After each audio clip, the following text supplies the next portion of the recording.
Sapo kam përfunduar një komunikim intensiv me partnerët europian dhe amerikan dhe jam sot në këtë moment para jush për të ndarë me ju lajmin e mirë. Pas komunikimit më të fundit, të rakorduar përmes komisionerit zgjerimit Johannes Hahn, është rënë dakord se roli i misionit ndërkombëtar do të jetë një rol rekomandues, vendimarrja mbetet tërësisht në duart e institucioneve shqiptare dhe kjo do të mishrohet në Kushtetutën e Shqipërisë me një dispozit tranzitore. Po kështu, nuk do të përjashtohet asnjë qytetar shqiptar nga konkurrimi mbi bazën e hamendësimeve, opinioneve, por vetëm mbi bazën e fakteve dhe provave sipas ligjit. Konkludimi në këtë mënyrë i këtyre dy çështjeve, të lëna si litar jashtë për fat keq në negociatën e të hënës ndark, është edhe konkludimi me sukses i betejës të Partisë Demokratike për një draft kushtetues në përputhje me Komisionin e Venecias dhe bazuar mbi propozimin e zonjës Nuland. Kjo betejë e fundit ka patur dy qëllime: të mbrojë kushtetueshmërinë.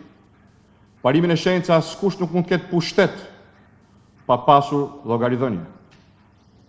Ka patur në qendër të saj të drejtat dhe liritë themelore të njeriut,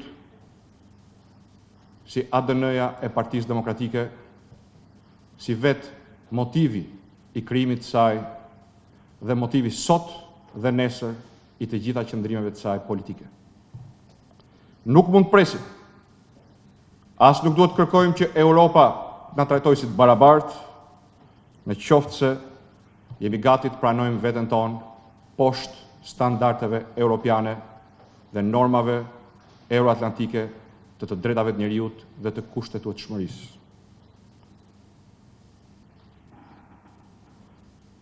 Ndaj, kemi bërë këtë betejë. Pas shumë betejave tjera të fituara e të mishruara në një draft standardit europian dhe euroatlantik, në një draft që reflekton dhe mishron plotësisht rekomandimet e Komisionit Venecias, siç e kemi thënë prej ditës parë. Beteja ja vleti.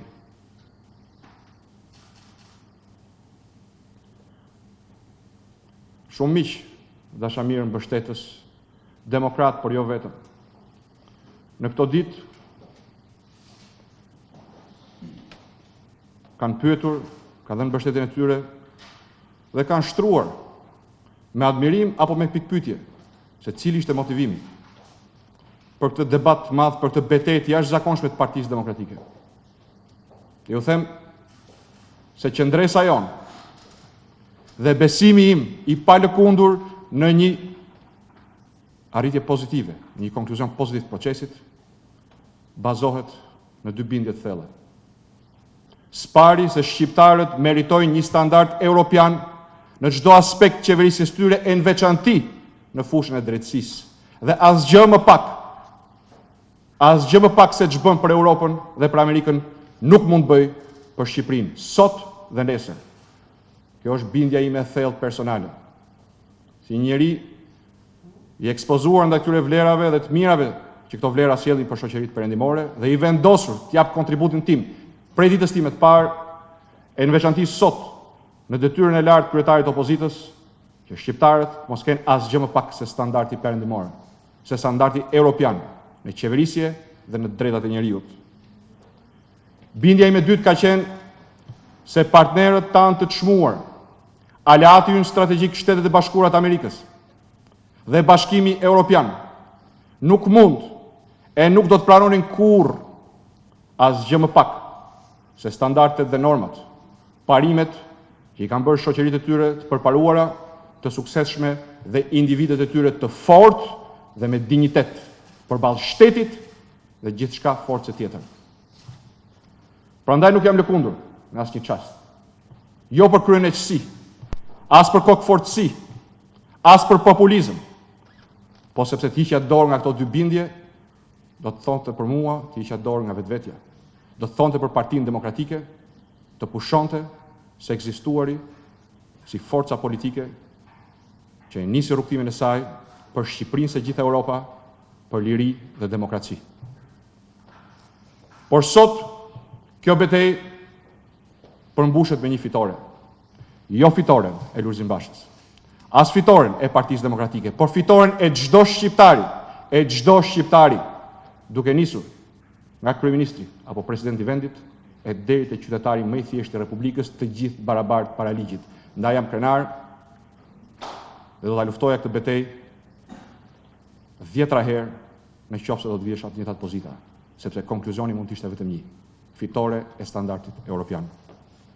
Tani kjo betejë ka përfunduar.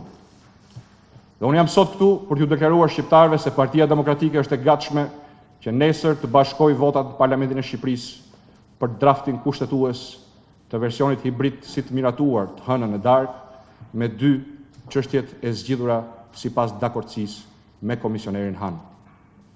Tani është koha për bashkim. Ndasitë politike do të vazhdojnë të ekzistojnë.